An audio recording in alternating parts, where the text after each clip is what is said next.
Hi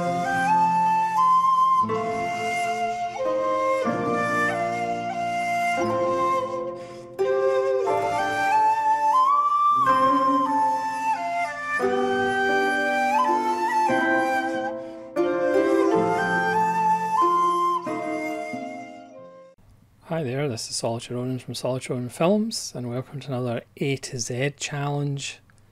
Today's challenge is a director challenge, but it's a non-top 25 director challenge. So it's a director for every letter of the alphabet. There is one letter of the alphabet that I didn't get a director for. And it's directors that perhaps aren't the obvious choice, or directors that aren't in my top 25, but I have found a loophole by not doing a top 25 recently. There's maybe only a couple on the list that might be in the top 25 if I ever get around to doing it. But loopholes can be quite useful at times. So it's really your A to Z of directors that aren't the usual suspects, essentially. So we'll start off, as we mean to go on, with the letter A, and I've chosen Lenny Abrahamson. This is Frank from 2014. This is the Plain Archive lenticular. This is a wonderful film starring Michael Fassbender and Domhnall Gleeson, Maggie Gyllenhaal, about making music, about fame and the lust for fame, whether you've got talent or not. It's also a wonderful film about mental health. Lenny Abrahamson has had a nice under the radar, well, until Room, which got a lot of attention, but he's made a lot of nice little films which I've done several random reviews of on the channel. So for the letter B, it's not Ingmar Bergman, obviously. It's John Bram, and this is The Lodger, my favourite Jack the Ripper film, starring the wonderful Laird Krieger and George Sanders. You come for George Sanders, but you get blown away by Laird Krieger. Wonderful, atmospheric. Check out Hanover Square with Laird Krieger, also directed by John Bram. But this is a wonderful, atmospheric little film, and this is one of the Kino Lorbers. It has lots of lovely special features. It's got 2 commentaries and a featurette, and also the radio version. Just a wonderful little film, and Bram made lots of wonderful little films. For the letter C, it's William Castle in The Tingler, Vincent Price in one of his most enjoyable roles, a devastating use of colour. This is one of William Castle's many gimmick films. This is the one where he would electrocute the audience at the moment the Tingler appeared, the manifestation of fear. And look at Vincent Price's expression on his face. That's just a wonderful still of Vincent Price. This is probably amongst the best William Castle films. That's The Tingler and William Castle for the letter C. For the letter D, I went with Jules Dassin, who I always thought was French because Rififi was my first exposure to Jules Dassin, but he is an American director, and Rififi is a wonderful film, arguably his best, but Brute Force is wonderful as well, and the original Night in the City. So that's Jules Dassin for the letter D. For the letter E, one of those borderline directors that I hopefully will do a series on at one point, because his career is quite interesting, well, to me at least. That's Atom Egoyan, and his masterpiece, in my opinion, The Adjuster, with Elias Koteas, Maurice Shakin, and a few regulars, including Egoyan's wife, Arsenia Karajan, who I have butchered her last name. Apologies. This is about a loss adjuster who takes his work a little bit too seriously when it comes to his clients. It's a wonderful film about modern isolation, as Cotius's family is the only family that has moved into this massive housing complex out in the middle of nowhere. It's just an absolutely wonderful film from 1991, and a film that should really be talked about and viewed more. So that's Egoyan for the letter E. For the letter F, Carl Franklin. This is One False Move. This is the wonderful imprint release and part of the neo-noir set, Volume 1. Volume 2 is coming out November, I think. Carl Franklin made two of the greatest American films of the 90s, One False Move and Devil in a Blue Dress, with Denzel Washington, but somehow hasn't really had much more of a career, did more TV work. It's one of the great mysteries because these two films are absolutely magnificent. This is arguably Bill Paxton's finest performance. Billy Bob Thornton and Michael Beach are fairly scary as a couple of criminals and generally bad people, and it's one of those ticking clock films as the bad men are coming to a small town to face off against Bill Paxton, but there's other racial and familial stuff going on in the background, which is technically what the film is about more.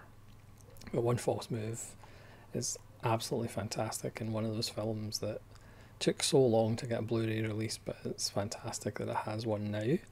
So that's Carl Franklin for the letter F. For the letter G, Christophe Gans, or Gans, yeah, it's French. This is Brotherhood of the Wolf. This is completely barking with Vincent Cassel. It's a period piece, part political allegory, part creature feature, part martial arts film. It looks absolutely gorgeous, completely loopy, but somehow works, even though it would be understandable if you watched it and thought that was a load of nonsense. That's Christophe Gans.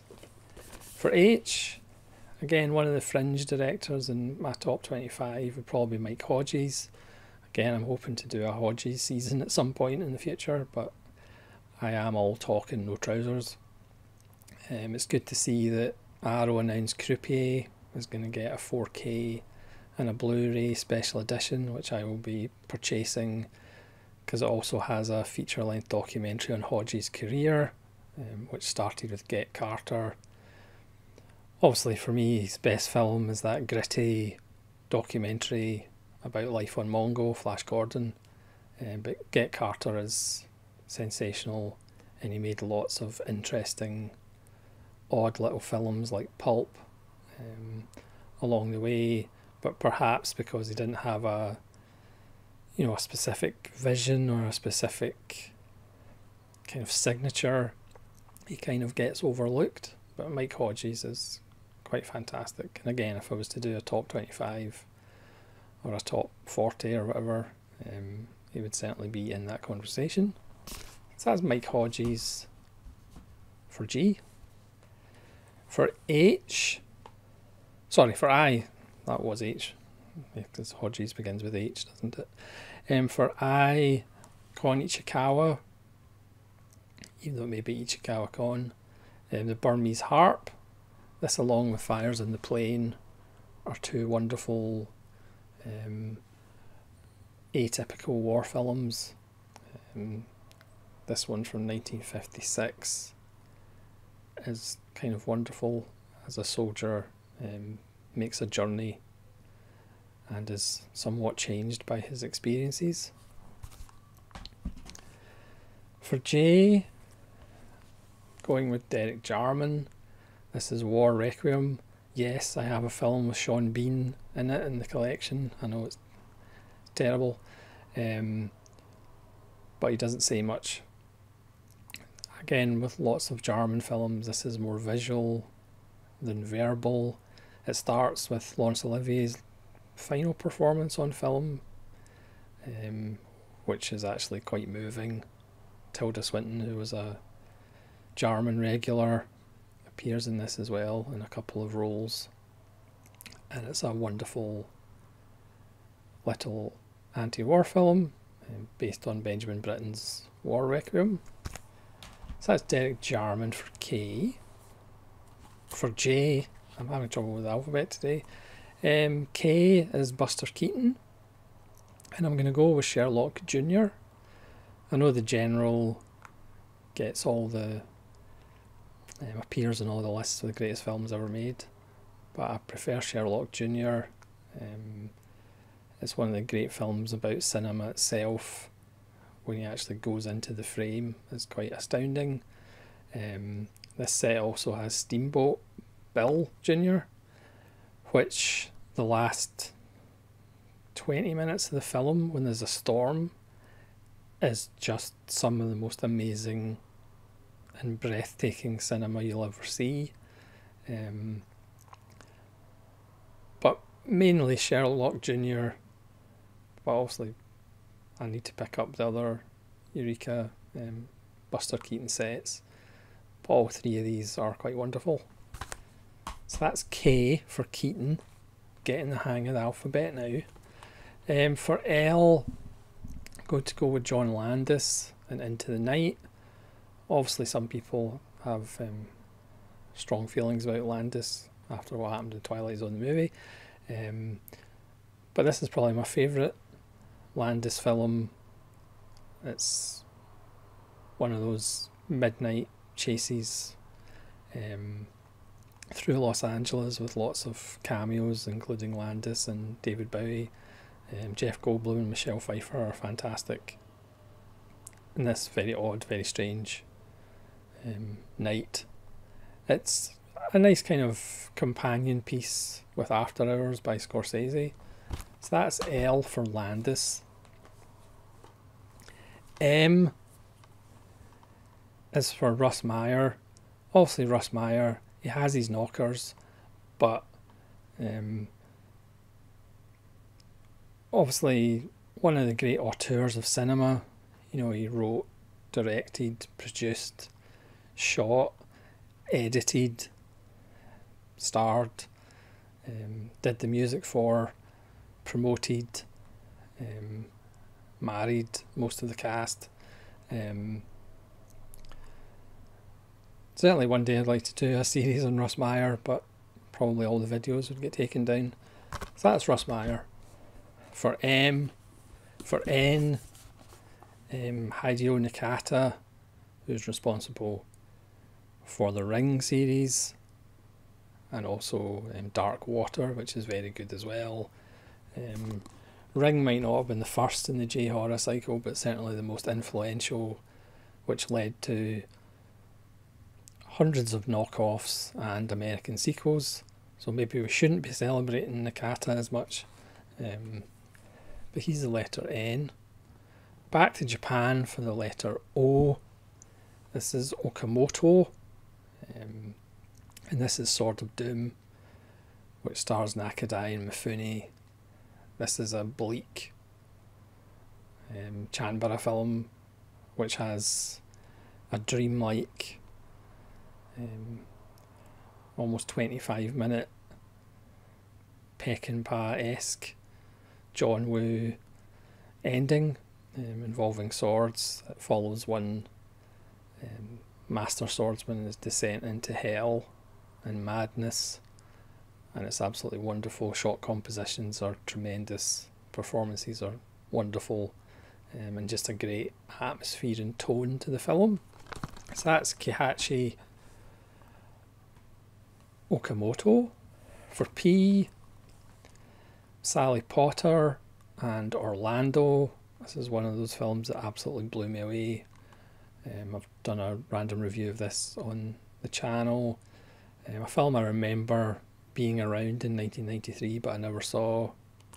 This is visually stunning, a signature Tilda Swinton performance. The production design and the costumes are absolutely magnificent, the music's wonderful, and the whole film is just a wonderful trip. So that's P for Potter. Q is for the Key Brothers. This is a film I haven't seen yet. There's another one coming up. This is Institute Benjametta. I have a bunch of short films with the Key Brothers as well, but I've still to watch this. But this was the only choice I could find in my collection.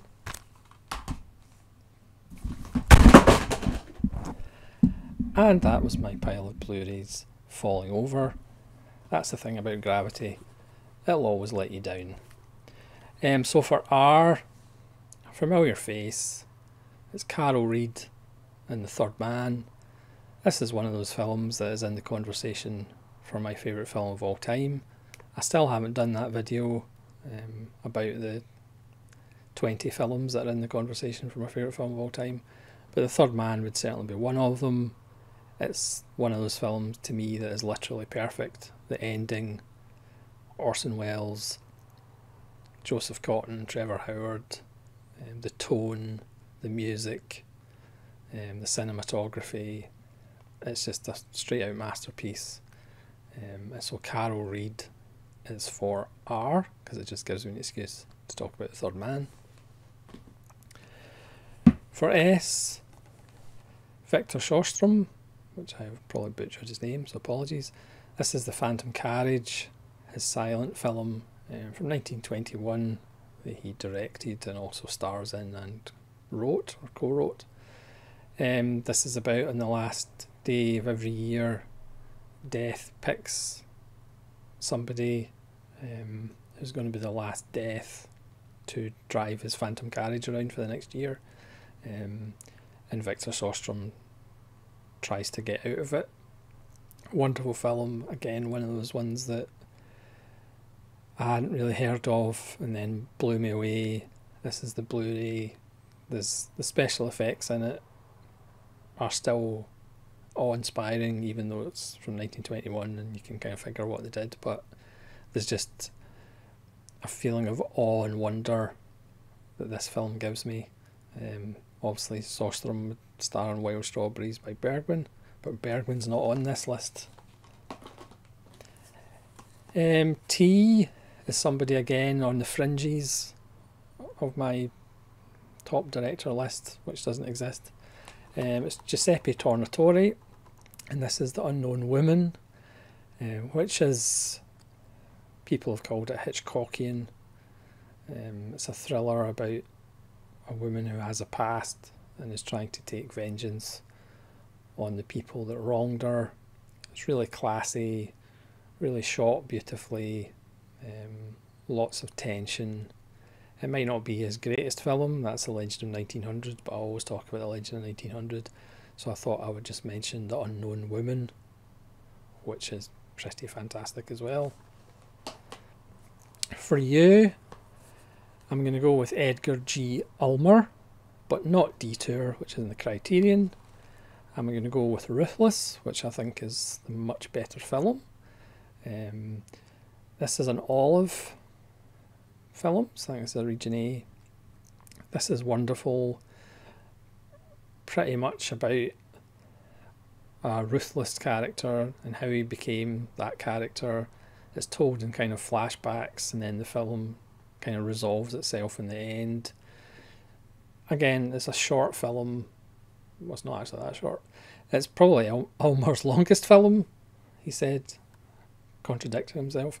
But it's so enjoyable. A great central performance by Zachary Scott, and for me, way better than Detour, but Detour gets all the love. For V, Lars von Trier, a filmmaker I haven't seen a lot of. I do have a few of his films in the backlog. This is Melancholia, which has moments of genius and other moments that are quite annoying. It could have been way shorter, but then the second half of the film is absolutely wonderful. So I don't know whether that's a common theme with Von Trier, another director that perhaps needs editing or to edit himself. But Melancholia is parts wonderful and parts frustrating. So Lars von Trier is the letter V, but again, haven't watched, well, any of his films apart from Melancholia, even though I have about 4 in the backlog. W is fairly prescient. This is Robert Vina in the cabinet of Dr. Caligari, of course. And Eureka has just announced this is getting a 4K in, was it November or December? Obviously I'm not 4K literate, but the edition is going to come with a 100-page book and a nice cardboard box. Dr. Caligari for W, Robert Vina. Why? I'm going to go with Peter Yates. This is The Friends of Eddie Coyle from 1973. Robert Mitchum, one of Robert Mitchum's signature performances, certainly one of his signature performances of later in his career. This also co-stars Peter Boyle, who's wonderful. This is about low-level crooks. You know, there's no such thing as loyalty. Honour among thieves is just a myth. This is shot like a 70s film, has a 70s ending, but there's just something shabby and wonderful about the whole film. So that's Peter Yates. And the letter Z, and this is in honour of SJS Arts. Go subscribe to his channel, go watch his A to Z videos, because this is Andrei Zulowski and Possession, which I still have not watched, but I will be watching it very soon. I might not do a review of it, but I will be watching it very soon. I did watch The Covenant by Rennie Harlan, who didn't quite make the list for the letter H, but I have yet to watch Possession, but Zulowski appears for the letter Z. So thanks very much for watching. Please by all means give your A to Z of directors that would be outside your top 25, but still obviously really talented and really good directors. It's all subjective. So I hope you enjoyed that, and hopefully you'll join me again for more videos. This is Solitary Ronin from Solitary Ronin Films saying I will watch Possession, and goodbye.